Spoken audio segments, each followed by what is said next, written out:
This is the Ridge Hunter Outdoors podcast.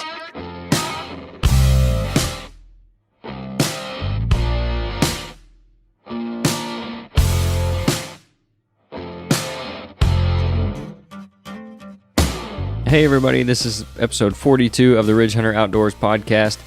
Tonight we're going to do something a little different. We're going to do some question and answer. Been wanting to do that for a while.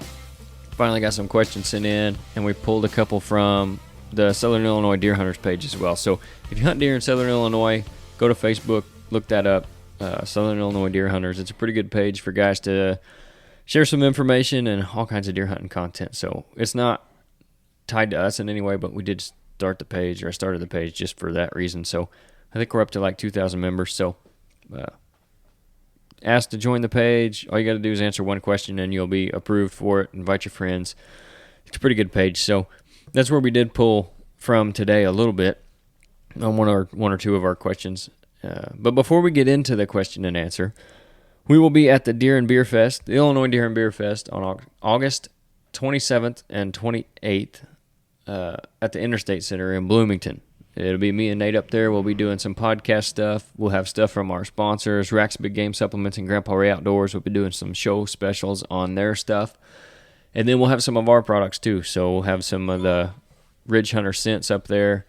We'll have, like I said, some food plot seed from Grandpa Ray's, and we'll have some supplements from Rack's. So come check us out. We'll be in booth number 148 if you're up there. If you're not planning on going and you're not doing anything that weekend, should be a really good show. So I know Iowa was a lot of fun.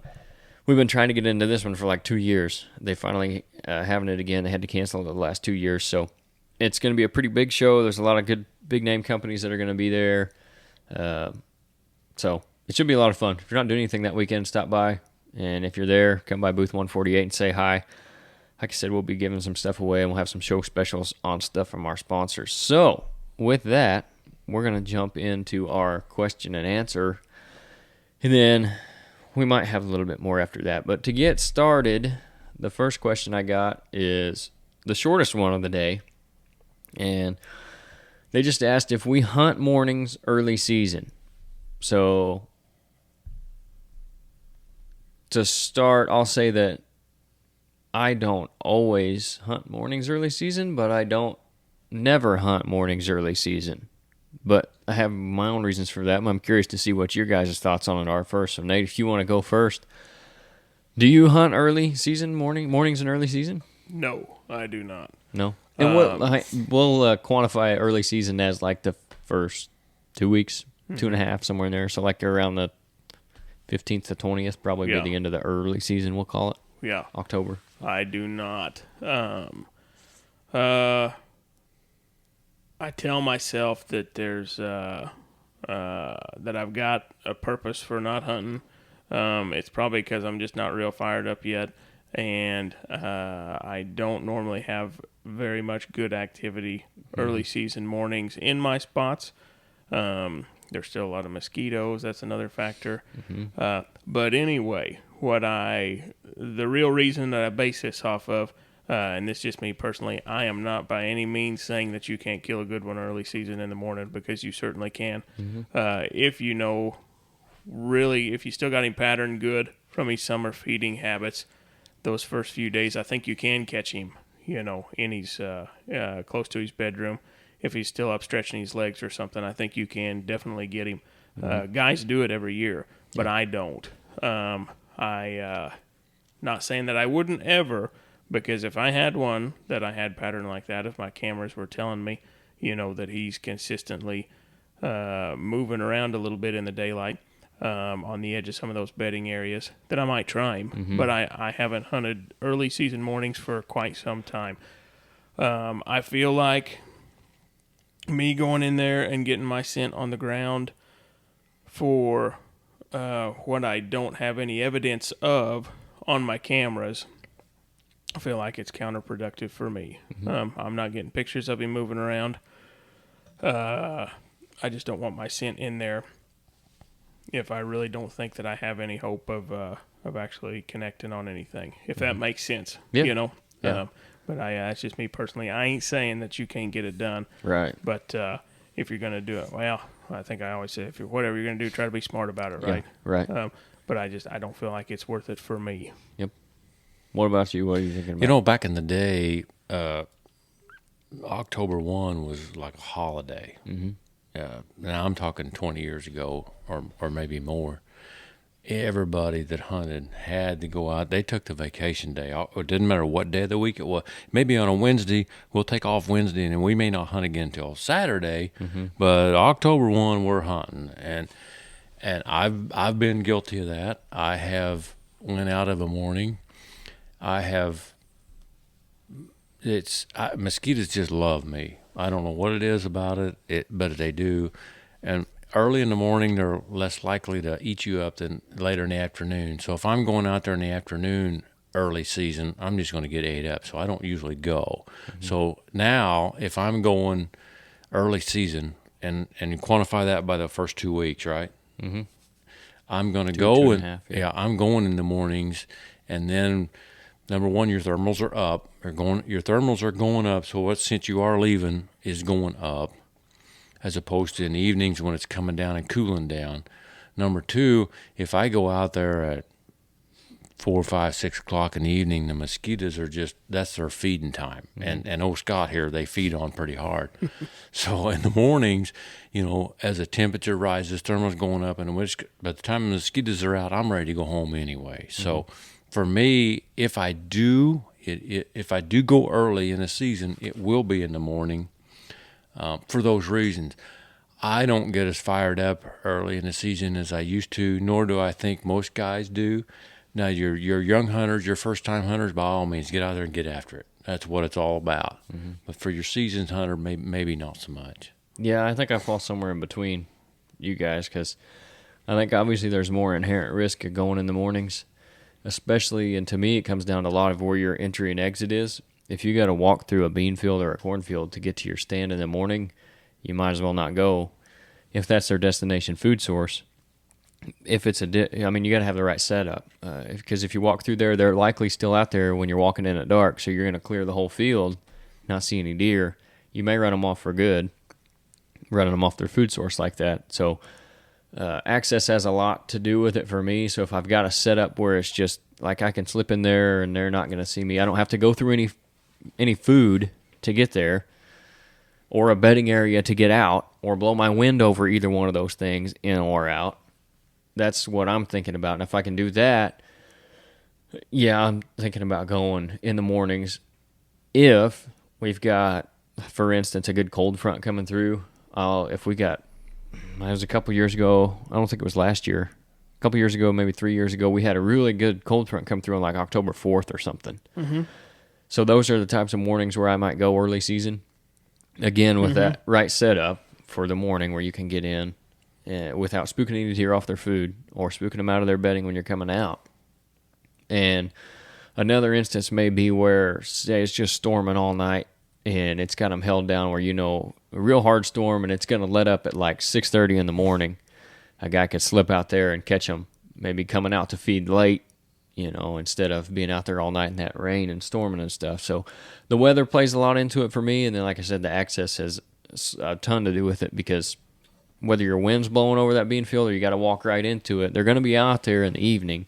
Mm-hmm. And I think that's just the risk of hunting the mornings early season. Not to say they won't be there later in the year either, but their patterns are going to shift a little bit. So, and that's why I think guys are more apt to have more success in the evenings, because those deer are going back to their bed early in the morning, and then they're coming out to hit that feed field, and maybe you catch them 30 minutes before dark. Just in general, though, early season, I don't get as excited morning or afternoon. Now, like you said, Nate, if I got one on camera that's been patterned and I know where he's eating every night at 6 p.m., okay, I'm going to get kind of fired up about going out and trying to get him before he switches patterns. But just in general, while it's still hot and the mosquitoes are out there, I don't get as excited about it. And I think there's more risk than reward if you don't have a pretty solid idea of what a good buck's doing. I agree with that for sure. Mm-hmm. For me, going out early season, hoping to get lucky, on seeing it, because I do have a bunch of cameras there at home. Mm-hmm.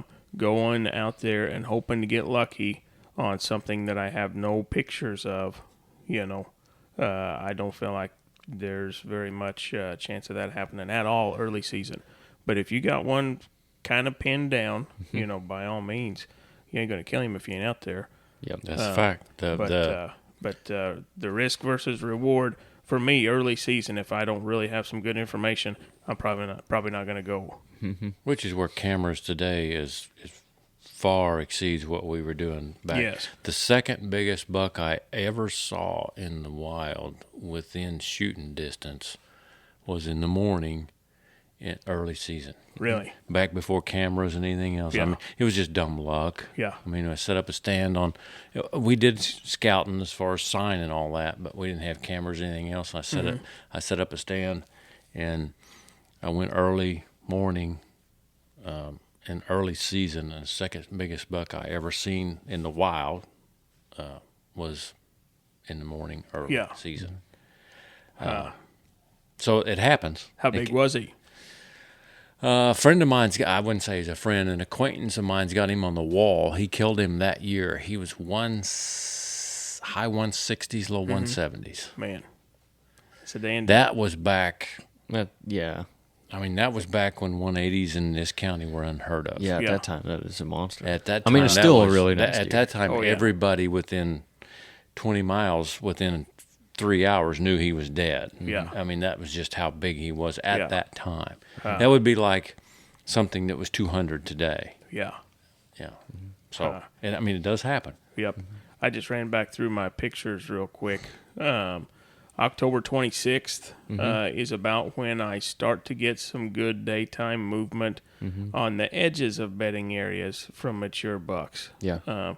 That Makes was sense. that was the last 2 years. That one I killed last year, October 17th, he came out in the evening, still in shooting light. I was 225 yards away from him, different spot. That didn't work out. He came out one other evening before that, that I have his picture as well.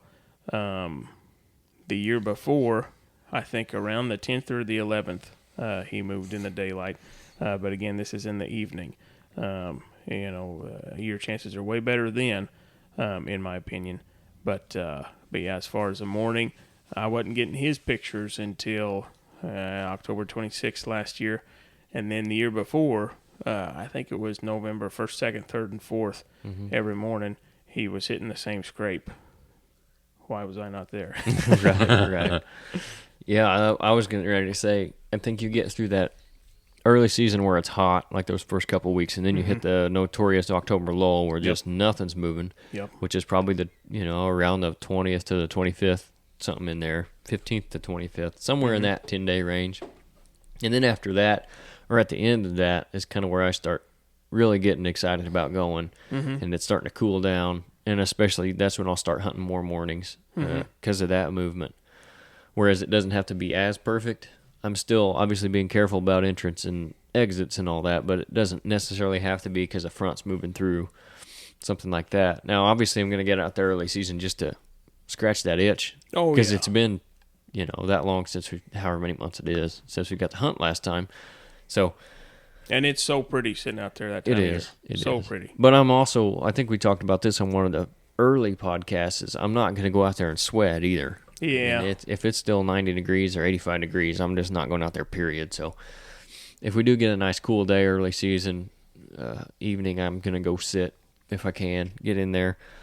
And like I said, if those particular situations come up and I got a stand set up that's good for it, I'll go hunt in the morning in the early season. It's not something I'm going to say I'd never do, but it's not something I always do either. So that was the first question. So the second one I got for us, and it's a little bit longer. The next two are both a little bit longer.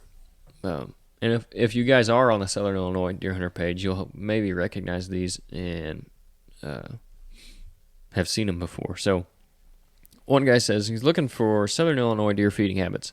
And this doesn't necessarily have to be just Southern Illinois based either, because I think this is a pretty universal question. He says, this is my second year hunting in Southern Illinois. First year was 99% soybeans on the farms. This year about 65 corn, 45 beans. The question is, how long after the corn has been harvested will the deer hang around? I know some will think/say until the corn is gone, and it will depend on the amount of deer. But for a first-timer hunting Southern Illinois cornfields, I'm trying to see what, if anything, needs or can be done after the corn is gone. Thanks. So we'll go the other way around this time. As far as maybe some options for what they could do after the corn is gone, I know one thing that we've talked about before that I've already got in mind, and I'm going to do it one of the places I hunt. And then how long, after the corn is shelled is what they're talking about. You don't normally see deer still out in there. So, well, again, it's different now than what it used to be.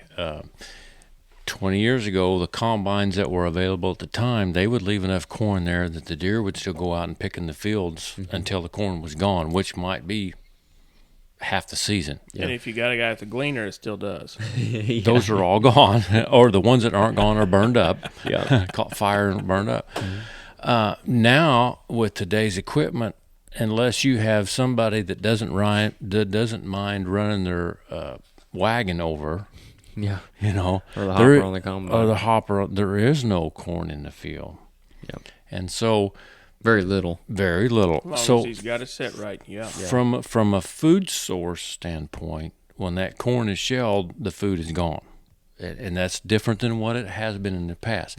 But if this guy's just talking about a couple of years, he realizes that when the corn is gone, the food is gone. Another thing that will change is if you look at that corn as a forest, as a bunch of trees, the deer can hide in there. They don't have to. That's what it is to them. It is. It's cover for them in the nth degree. That is where your patterns change instantly. So if a deer is not only used to going to a food source, to a water source, even maybe the corn's too hard and really not palatable anymore to them, they'll still be in the corn because it's a forest to them. Yeah, it does So- provide cover. Yeah, at some point, the food source, I don't want to say goes away, but may not be as palatable as beans or anything else that's a little bit softer for them.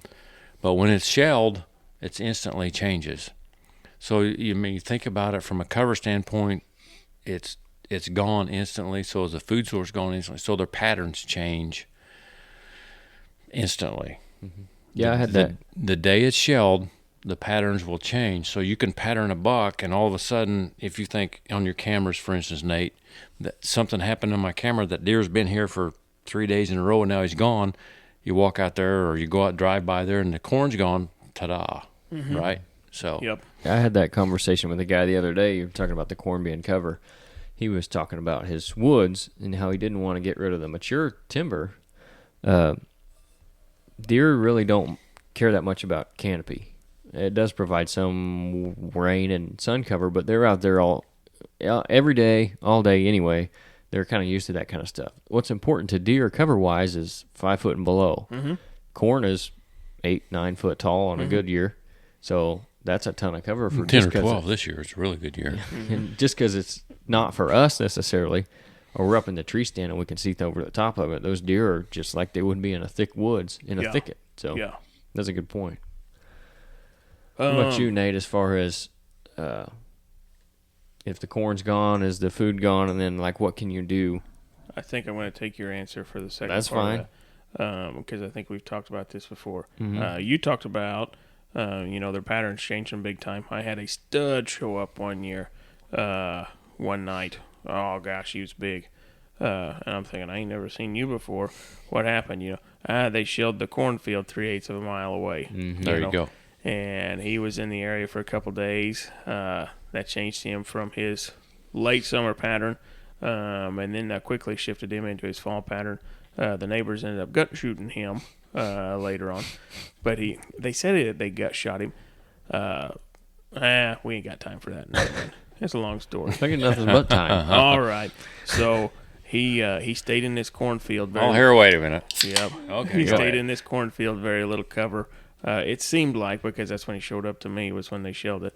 The neighbors, about 3/4 of a mile away, shot him. They said they gut shot him, and he went. I am southeast of them, and he went west when they gut shot him. Very identifiable, big, slick 6x6 I figured him about 170. And I kind of thought he was a 3-year-old.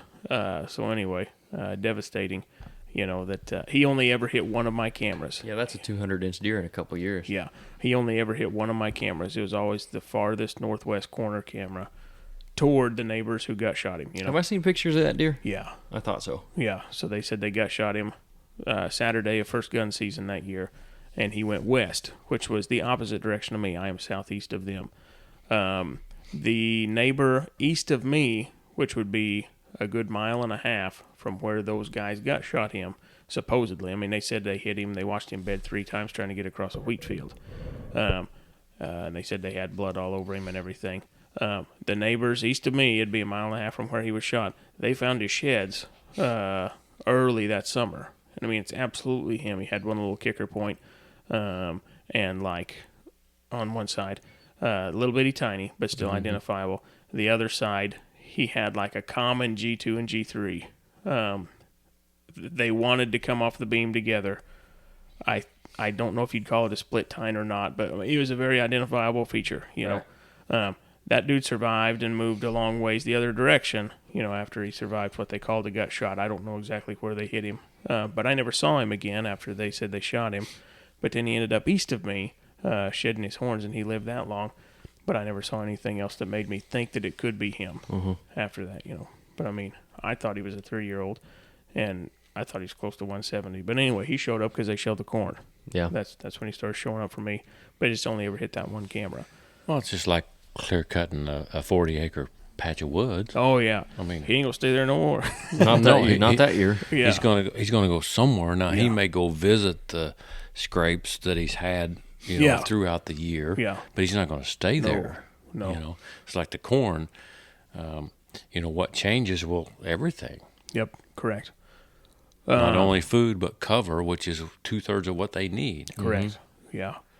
As soon as as soon as the corn that gets scattered, that gets lost through the combine, whether they're losing whole ears through the head, or if they're just seeding it out the back end because they ain't got it set quite right, as soon as that's gone, or like if they shell corn real early, and then you get any kind of rain on it. We've all seen where the corn, where it sprouts and tries to grow again, So then you lose all your grain there because it's sprouted, it ain't seeds no more. So you could lose it there. But if there's any grain out there that they can eat, they will, if there's no other more higher desired food in the area. Correct. If that's what's the best for them and they can find, they can pick around out there and they'll find it. But yeah, as soon as it's gone, there's nothing for them out there. But we'd talked about before, what can you do to try to help that situation? If you got your farmer's backing, you can go in there close to your stand while the corn's still standing, like this time of year. You can go in there between the rows of the corn, and you can make a poor man's food plot. You can sling clover. If you take a hoe with you, you can work up the ground even a little bit, something just to scratch the dirt just a little bit. You don't have to have too much for a lot of these little mixes, go in there, scratch the dirt, do it right in front of your stand, of course. You want it to be the most beneficial area for you, but you can go in there and you can make a poor man's food plot. And then when the guy comes in there and shells the corn, hopefully you'll have something, that you can deal with. He's probably got the field fertilized, to some point. The ground should be decent for you. It ain't ideal, but it can work. You know, if you want to call it a poor man's food plot, it's a possibility. Yep, and that's if you're hunting timber edges and such where the deer are totally reliant on the corn for cover. You still have some cover in your timber edges, then you can throw that, for $30, $40 worth of seed or whatever. Yep. You can have something there for food if you're concerned totally about nutrition and not cover. Yeah. Yeah, I don't think you can have too high of expectations for that plot, doing it like that. But it will probably get you something. Yeah. Yeah, so the couple guys, the property we were on, they did that last year with some rye, which I'll probably do it with oats and some wheat, but they did it with winter rye, and it come up really well. You could see where the combine had been through, and they lost some of it. But there was a decent stand of it there where the deer had something to come out and eat after the corn was gone. Yep. And I think just to hit that last part of his question, like you just did, that's an option for something you can do. Like you said, you got to have the farmer's permission to do it, or if you own the ground, obviously that's a different story. But Oh yeah. if it's permission ground, make sure you got permission to do that. Go out there. Generally, there's not a lot of reason for them to say no, I wouldn't think. Wouldn't be Yeah. a lot of drawback to it for them. Yeah. And then throw that stuff out there and you got something when it's gone. The first part of that question, I think the answer was a little bit in it. They said, I know some guys are going to say when, if the corn's gone and how many deer there are. Well, there's a lot of truth to that because especially where we're at, there's high enough deer density, a low enough number of corn left behind, whether you, like you said, it's the whole ears or the stuff that's come out the back. It's not going to take very long for those deer to pick through that. And because they know, they're smart enough to know that when the combine comes through, there's going to be something left on the ground. Yep. And they're going to have that stuff cleaned up pretty quick. It might be a matter of weeks, a couple weeks, but then after that, they're looking for something else. That's not a reliable source for them anymore. Yeah. Unless your farmer is planting some cover crop like a winter wheat. I've seen that happen a lot of times. Sometimes, like you said, if they shell that early enough, there'll be some, not just the corn that comes back and then you lose that, but there'll be some regrowth in there of some kind of weeds. Oh yeah. Like annual weeds. And a lot of times what guys see deer eating on out in that cut cornfield, a shelled cornfield, is those weeds that are coming back, that green stuff. And obviously those aren't going to be there all year, and not all of them are good for the deer to eat. Yep. But sometimes they are, and a lot of times you'll see them eating on that. But Yeah. so that's kind of the same idea as going in there and throwing out some seed, some stuff that doesn't have to be very deep. Wheat, rye, oats, clover, like you said, is a good one. Yeah. Annual clovers would be really good for that. You can do that, and then at least you got yourself some options. Yep. And you got the best of both worlds because you got corn until it's gone, and then when it is gone, you still got that stuff coming up for the late winter. Yep. And like I said, you're going to lose some of it, but I'm going to see, in the situation I'm in up there, there's very limited timber, so there's not a lot of reason for them to be on the property. They'll move through it. They don't stay there, especially after the corn's gone. Now, when the corn is there, they're really hard to hunt because you can't find them. They move through there and you can't see them.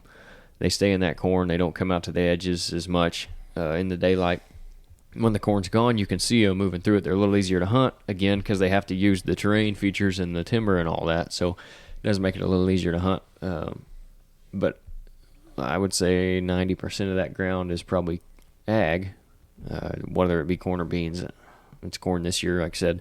So I'm going to go out there in a couple spots and try to do that and see how it works. And I might do some videos on it too, so we'll put those on the YouTube page. But it's, like I said, simple process. Works on paper, worked for those guys on that property I was on. So I'll be curious to see how much difference it makes for those deer up there. And bringing them in and having some stuff, in the There's a later difference season. between patterns changing and deer leaving. As they shell corn, mostly within 2 weeks of a square mile of where you're hunting, wherever that is, the corn's going to be gone. So when one farmer shells his corn, within 2 weeks, it's pretty much going to be shelled all the way around you. That doesn't mean the deer is going to leave. It just means their patterns have changed. So, check your cameras. If you don't have any cameras, drive around in the evenings and find out where the patterns are at. But when they haven't leave, they don't know where to go. If all the corn's gone, they're going to get back into the timber like they did before the corn started growing. Yeah. So then you're looking at, okay, I still have the only cover here if I'm hunting timber. Now it's just a matter of what have I done before? If I've planted, if I sowed a little clover, or if I sowed a little winter wheat or whatever. Yeah. So the last question I've got says, I've planted 3 plots on my property in soybeans. A farmer also planted beans on the rest of the tillable portion of my property.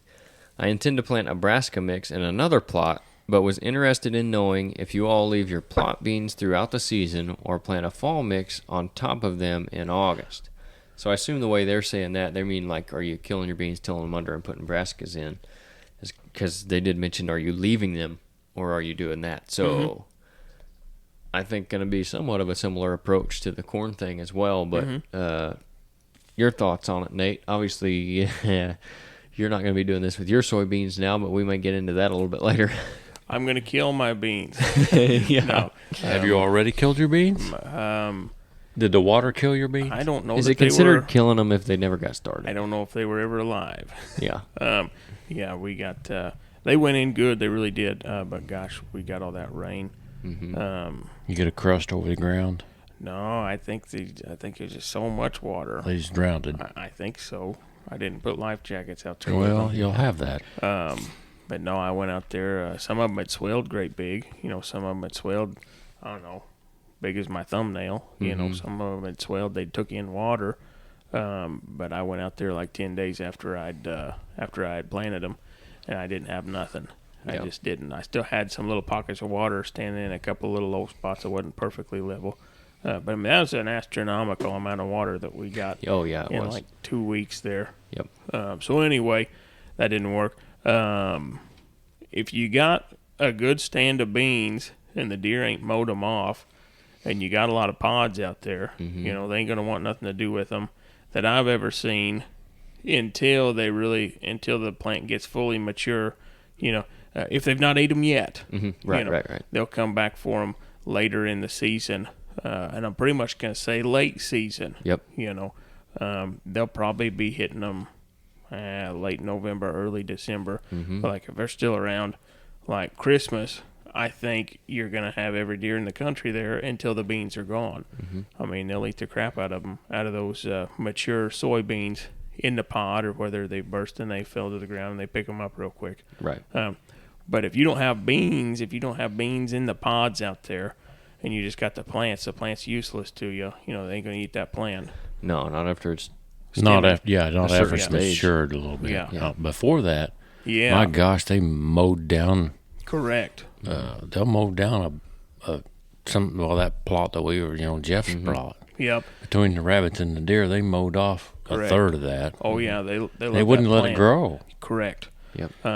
If you've got beans and they produce for you and they got pods, I'd leave them. Yeah. But if they're just hammering them right now and they ain't letting them produce, ain't letting them grow to maturity, you ain't gonna have no pods out there later. It ain't gonna do no better for you later. And as soon as it gets stemmy, sticky, it ain't. They're gonna leave it alone then. Yep. I would get rid of that, and I'd do something. I'd get a fall mix out there of some kind to have something that's gonna be attractive to them besides a dead beanstalk.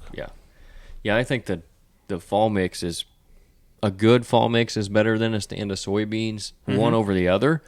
But man, if you've got standing soybeans, why get rid of them? The deer know what they are. Correct. They really like them. They are hard to beat. And like you said, in the winter, late November, December, when everything in the woods is dead, when all the crops are out, so all they've got is the woody browse that they've got in the timber that they still need for digestion.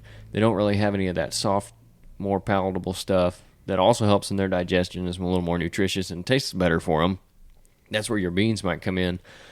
The actual beans, like you're talking about, in the pods. And then that brassica mix obviously accomplishes the same goal, but if you've got the beans, I wouldn't kill them to put a brassica mix in by no means. No. For the simple sake of being a waste of time and money of putting the beans out there. It's the same attractant. If you've got beans in the pods, leave them. The deer will find them. Whether they have to get to them or whether the pods break open and the beans hit the ground, the deer will still find them. Yeah. Now, if, like you said, if you, for whatever reason, if you go out there, and that goes back to tending your own plots, if you go back there and you realize I don't have any beans in my pods, and all I'm doing is growing green stuff, when the green stuff dies, it's useless to the deer. As long as you have beans in the pods, leave them. They'll find them, and they'll be the only thing around in November. Yeah. There won't be anything left. Yeah. And that's what you're looking for in the first place. Oh yeah. I think for you sure. had mentioned it, and then actually on that question, and then what my thought on it was doing something similar with that corn. If you want to put a fall mix out there, just seed it into the beans. Yep. And then because one guy said that. Yeah. when they die, well, they don't die, but when they start to turn, you know, leaves falling, all that. yeah, then you're going to have sunlight to the ground underneath of them, and you're going to Yeah. have green stuff underneath your beans, which is Yeah. the best of both worlds. I think it is. Sunlight is the key, though. Yeah. If you're going to do that, make sure that you wait till those beans are just turning.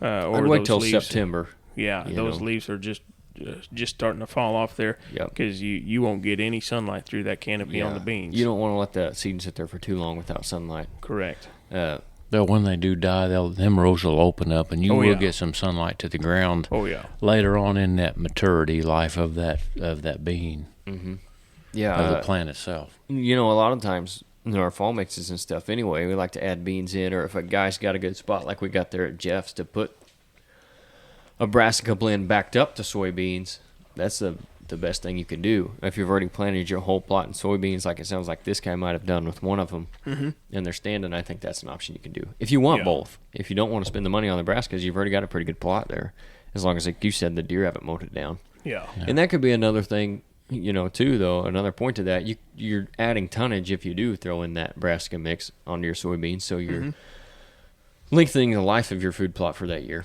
Yeah.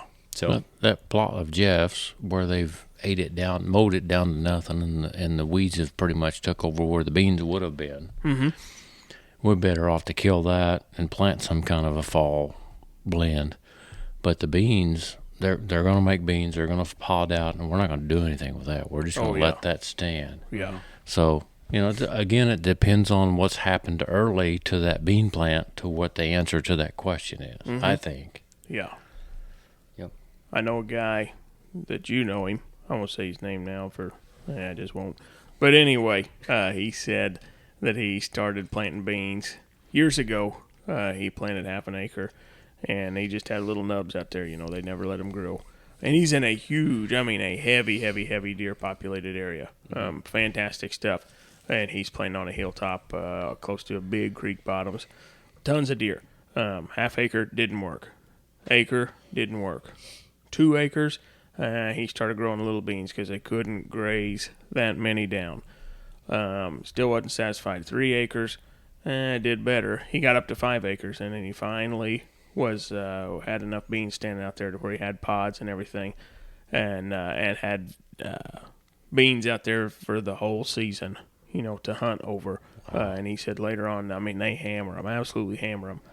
But that's a big investment of time and money. Well, effort. who's got 5 acres to plant beans and just leave them? Correct. and Yeah. that's a big plot to start with. It is. You go to hunting a 5 acres, you're talking about more of a destination spot anyway, as opposed to hunting over it plot with a bow, Yep. especially. Oh, yeah. Because like we talk about all the time, it's going to be hard to figure out exactly where coming in and out of that. Absolutely. We've planted, you guys planted 2 different style of beans, and one of them was the food plot was supposed to regrow, and the other one was just a regular, you know, I don't want to say regular. Just a plot bean.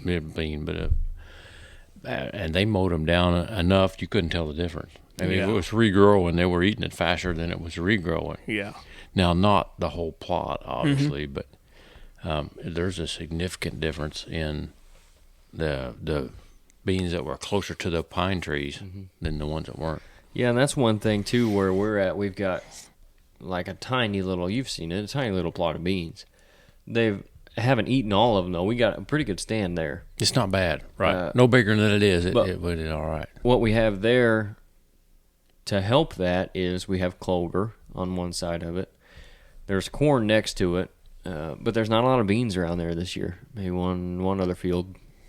But the woods there's tons of forage for them in the woods. A lot of tons of browse for them in there. So that keeps a lot of the pressure off of your soybeans Yep. while they're still growing till they Yeah. get to the stage. That'll help them get to the stage where the deer are going to leave them alone until they put the pods on. So that's the thing we talk about a lot of times. If you've got a food plot and you think it's too small because the deer are grazing it down all the time, take a look at everything else around first. Then maybe you're not knocking down another acre and a half, and now eventually you've got a 3-acre food plot. And a lot of guys don't realize it, but 3 acres is a lot. Oh yeah. That's a for big sure. plot. Yeah. But when maybe what you would have had to do in the first place is go and do some more selective cutting, not select cut in the timber world, but more selective cutting of some mature timber in your woods, allowing that canopy to open up, get some more natural browse in there, takes the pressure off your food plot early in the year, and then you've got a better food plot. You've got more browse form in the woods. Best of both worlds. Instead of going in and clearing out all that, now you've just spent more time and more money on your food plot and still not accomplishing that goal because you don't have enough. And I'm not saying that's what happened in his situation. Yeah. 'Cause like you said, deer density matters too. So, but you do have to I got have a pretty camera healthy on balance. that. I got a camera on that food plot. We put one out 2 weeks ago. Yeah. Just to start seeing, more or less for inventory. Mm-hmm. And we found a funky looking rack deer. That's what we like. I don't know how to explain it. It's funky. And some does. And I had it set on pictures, a 3-burst picture, so I moved it to video this time. So I haven't checked it in the last 5 days. We're going to check it again when Jeff in the next 3 days and see. But they're moving through the plot. They're coming out of the timber into the plot. So we'll see. Just kind of an inventory camera, just to see what's there. But yeah, this guy was right up on top of my camera. I've got it. You've been out there, right? Mm-hmm. So we got the edge of the corn, and then opens up into the clover, and then on the very east side, there's basically just a kill zone that they're going to plant winter oats. Yeah, we're actually gonna do the Southern Jubilee mix from Grandpa Ray, and then throw some oats in there as well. Okay, so right at the edge of the corn and the edge of the clover, overlooking that dead zone into the timber. So the deer are coming out of the timber into the dead zone, moving into the clover is kind of where we're at. And I've not been disappointed in the pictures that I've got so far. So a little inventory there. They're using it. it. Yeah, I think we're gonna see a lot of benefit from that plot when everything else is gone too. When they get the corn out and whatever beans are around there, I think we'll really start to see him hammer that thing. There's corn east of it, ain't there? Mm-hmm. Is there corn There's south? corn everywhere. Corn on all sides of it. The only one I thought Three sides of it. the only one I thought, the woods and his properties on the other side, but all sides that are farmed. Yeah. I was thinking though, to the southwest, is that not a bean field, or is it corn? I can't remember. Across the. Yeah, I know what you're talking about. I'm not sure, Canyon, on that one. That if there is a bean field, that's the only one that's the close to only it. one, right? But even still, I think when they get all that stuff out, But all that's going to be gone in October. That's what I'm saying. And ours is going to be the only stuff there, right? If once that gets out, we'll start seeing a lot more pictures. I think that's where even their smaller food plots matter when everybody else's is gone. And the right blends too. blends. It's got to be something that's going to be there that time of year. Right. I mean, you can't plant something that's going to die before then or go dormant. And we caught a glimpse of a decent deer on Jeff's camera there where he hunts, or where he's going to hunt there close to the state ground. And next time when he's on here, we'll have him talk about what he's doing down there. But he's doing a kind of a small poor man's plot next to that stand with some stuff. And actually using some rye grass, which, I mean, if you get on these Habitat Manager pages and food plot pages, guys just like to lynch you for using that stuff. And I don't recommend it a lot because it's grass and there's not a lot of nutritional value to it. But I had planted it before there at the cabin and had deer just come into it and eat the crap out of it. And I read an article the other day about it where the guy said kind of the similar thing as that. And he said, it's not the first choice, but for a cheap option, like where Jeff's at in that situation, something that's easy to grow. Too many people have had success over it to ignore it completely. So, again, I don't ever recommend it necessarily, but if you are needing something that's cheap, because it's cheap, it's in a lot of blends that you find at Walmart, and it's easy to grow. It can be hard to get rid of, but if you're looking for something like that, it's, again, doesn't have a lot of nutritional value, but you're gonna see some deer come into it, I think, and I think you'll see a benefit from having it there in that certain spot. It'll be a good draw for him where he's at. Yeah, I think where he's at is tonnage later in late season, especially because there is nothing there. Once they harvest those crops, and today's combines for sure, there's nothing left. And that's the tonnage value is going to be all important. that's in it. It's got some oats in it too, the mix that he's got too out there. So that'll be that does have some nutritional value. And a Around little those more pine tonnage, trees, too. there's no forage. at all in the pine thicket there. No, there's at no all. browse on that side. None. So that'll be a good benefit. But you mentioned your beans a little bit there. They didn't turn out. Not at all. So the plan now is a couple different things. Yes. What So was did you it? collect crop insurance on that? Yeah. I've been after that guy. Is that right? Yeah. He won't answer my calls. I know you got a couple blends from Grandpa Ray's there Yes. that just come in. It wasn't grains and greens. What was it? You've got some Elite. You've got some Fall Draw. That's what it was. Yes, Yeah. I couldn't think and of the then name. you got some Inner Sanctum from the other plot, I Inner believe. Sanctum's going in the sprout patch. Elite's going to go in the edge of a weed field against a crop field. That'll be an interesting spot. I'm interested to see what it's going to do. That'll be a brand new plot for that location, just a half an acre. Mm-hmm. Inner Sanctum, it's going to be 0.9 acres down there in the sprout patch. That's as big as I could make that for right there where I'm going to put it. But that should be a dynamite spot. It really should. Yeah. Long story as to why I'm getting back down in there as well. But it's all got to do with pressure. But anyway, that's going to be a dynamite spot. I really think it will. And then the acre and a quarter that was beans is going to be Fall Draw. I'm excited about that too. Yeah. I'm going to do a couple different things, I think. I'm going to try some of his grains and greens there once I Yep. get that bigger plot made. Yep, which he said he loved that stuff, right? He said that was probably his favorite one. It's easy to grow. You're sure to get something out of it. And it's a lot of nutritional value and a lot of high yield, which is a lot of what he talked about. High yield and high nutrition, and a lot of those correlating too. So I'm going to try some of that. And then I'm going to hopefully do some videos on that. I'd like to do some videos on that there at the cabin too, where we're going to open that up. That'll be a later planned plot probably, because we're fixing to work on client properties here the next couple of weeks. So getting ramped up for that. Got Yes. every day next week, almost every day the next couple of weeks, I think we'll be on client properties putting stuff in the ground. So that's exciting. Yep. I think me and my buddy that hunt together, me and him hunt together a lot. Tomorrow's his birthday. I think he took his birthday off, and I think he's going to run a tiller until he don't feel like tilling no more. Yeah, his and yours. Yes. Yep. Yeah. Yep. We got 1, 2, 3. He'll probably have about 6 acres he'll cover tomorrow if he can. Yeah. How big a tiller is it? 7 foot. 7. Oh yeah, he'll get that. No problem. 5 We- hours. We can go about an acre an hour, reasonably. Yeah. Depending. I think we've got everything sprayed and killed. That makes a big difference. Oh yeah, we're going in there to scorched earth, for the most part. So I think we'll be okay.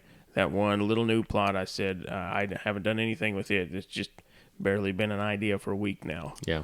So I'm starting for big time scratch with it, but we ain't gonna get it done tomorrow. Yep. You gonna plant them next week probably? We've been This looking. weekend? We've been looking for rain. Yeah. The Fall Draw, it should go in pretty quick. The Inner Sanctum should go in pretty quick. The Mass Builder should go in pretty quick. That's me and his together. He's got Grains and Greens that's going in. He's got Inner Sanctum that's going in. The Elite, I think I'll probably be more at the end of August with it. But I think that's maybe when. I hate to say for sure. A lot of this stuff that we're doing is pretty tolerant either way. Yeah. But I'd like to not get it too early because, like John said last week, I don't want to have stuff get too mature too quick before the prime time of when I really want these deer to be in the stuff. Yep. That's something that I got to watch. But I've always felt like we in this part of the world, you just had to be prepared and plant stuff when you had a decent rain coming. Yep. Just to hope you got to get out of the ground. This year, water has been a problem because we had too much. Yeah. Right. And it's never that case. Nope. That's what you said there about what he said. Patience is just as important in food plotting as it is in the actual hunting part of it. Yep. So a lot of guys would get anxious about, and some guys that you work for, or guys you'll see, man, getting out and doing food plots already. Hey, you get that food plot put in yet? Hey, you do this yet? And it's like end of July, first week of August. We just wait a little bit longer. We get it in and be all right. When a lot of guys doing it for the first time don't realize how fast some of that stuff grows. And they don't believe that you can plant something at the beginning of September, end of August, and have it there by October 1st. Correct. Now, it's not going to be mature, but you don't want it to be anyway. No. So you'll have green there by October 1st, even waiting and planting it, and that's what you got to do. Yeah. And then even like you're talking about with the rain, that's the biggest thing, too. A lot of guys want to plant according just to the calendar. You got to plant to the season. Correct. Like you said, we've got probably enough moisture right now that you're going to be pretty safe without a rain for a little while. Oh, yeah. So it's not going to be as big a deal. Yep. But if you can do it, especially depending on what you're planting, and if you're just broadcasting and how well you can get the soil worked, if you got to wait for a good rain, wait for a good rain. Yeah. And then plant it before that and let it do the work. Yep. You can do everything right, but if you don't do it at the right time, then it still ain't going to work. Yeah, Mother Nature definitely gets a vote in that. Yeah. And then you can do everything right and do it at the right time, and it might dry up for the next 4 weeks, and then you got nothing. Correct. Or wash it out like it did your beans. Yep. We had some beans that dried up. I think what they did was swelled up and then didn't get any more rain. Down where we planted them, dried up, and they never come through. A few of them. Just enough moisture to get them started, and they weren't deep enough to hold that, and then they dried up. Yeah, some of them tried to come up, but the deer pretty much hammered what was there. You could see where they were going to come up okay, but I just don't think they got enough rain after they were planted. But then the guy that we actually did that for, he said he had the same thing happen out where he was at, planting like 3 acres of beans or something, similar situation. So it's been a little bit tough on that this year if you're late planting beans, which is what we all did. But it happens. So we've got backup plans for all that. But Just need a big red 40-foot bean drill behind about a 300-horse tractor. Yeah, Just drag that'd be that all out right. through there. And Nate to do the Indian rain dance. That's you know, right. at the right time. yeah, I got a nice loincloth. Is that right? Ted Nugent special. Correct. I don't need to know about that's TMI. I don't need to know about that. Yeah. Well, on that note, got anything else for tonight? I don't think so. I'd seen a couple decent bucks. Yeah. We drove around last night. Saw a couple decent bucks. They's right in there, kind of where they needed to be. You know, I had an idea they was there. They're okay. They ain't nothing like what I ended up with last year. But I mean, they're okay. I'd say 2 of them might. I'd have a real hard time not shooting them if they're what I think they are from half mile. You know, I didn't have the spot and scope last night, just my binoculars. Yeah, I had actually a guy message me while we were recording this and said he's starting to get some pretty good bucks on camera. A couple other guys I know have started seeing some, so they're starting to show up on the cameras. Of course, they'll disappear by October 1st, and you have to wait them out again. But I think they it's switch off their summer patterns. I think it's a great time of year to start taking inventory of what's possible for you. Again, we talk about everything changing in harvest and all that, but if you start cameraing up now, and not, you don't have to go out and spend the money if you don't want to get on your cell phone camera and stuff like that. You can go check them if you want to. But you start taking a little inventory of what's moving through your property or where you're able to hunt at, and you'll be surprised from 1 week to the next how deer grow this time of year. Oh yeah. Yeah. You know, the velvet's just amazing how much difference they'll change. But you can still recognizable. But say, hey, that's that same deer, but he's another, 20 inches or whatever. Yeah, most of them are pretty close to done by this time of year. One last Generally. night was very, very, very light colored velvet. Yeah. The earliest I've ever had a hardhorn picture was October 6th. And I know he's an outlier. I know that was crazy. But he was like 120-inch 8-point. October 6th? Or August 6th. Okay. Good grief. Yeah. August 6th. It's probably been 10 years ago now. It's been a long time. But I'll never forget August 6th. He was hardhorn. And all the buddies he was running with, they wasn't hardhorn for another good month, But last night I did see one that he didn't have any balls at all left on the end of his tines, They was all getting real slender out there toward the end. Yep. I think he's pretty much done. But all them guys that he was running with, they still had real dark velvet.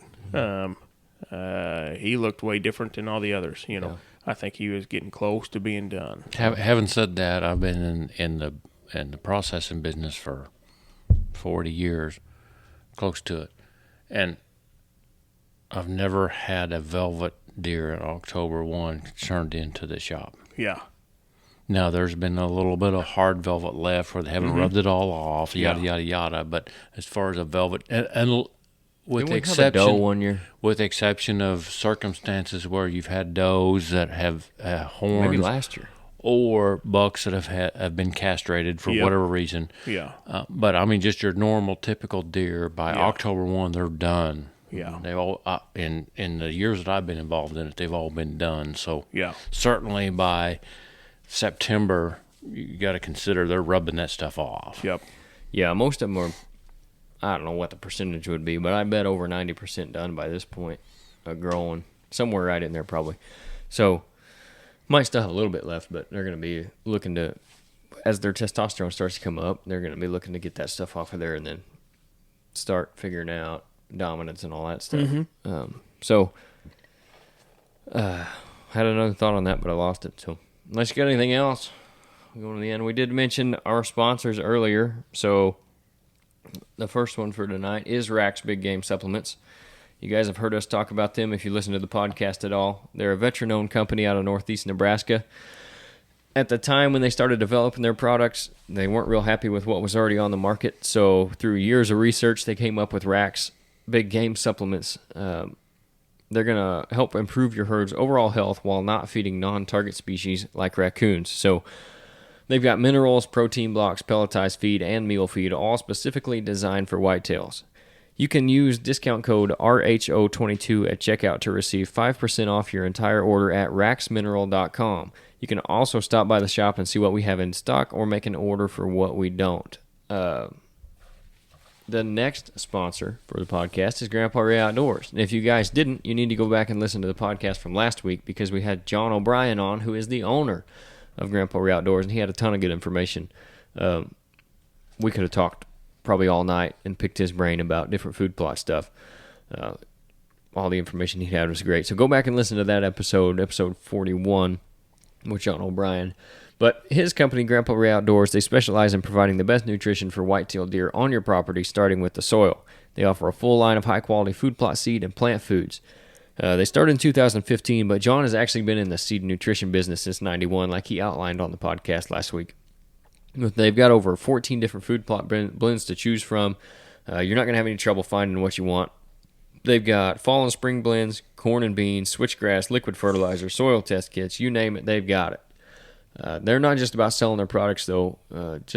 He'll answer any questions you have about what blends would be best for your specific property.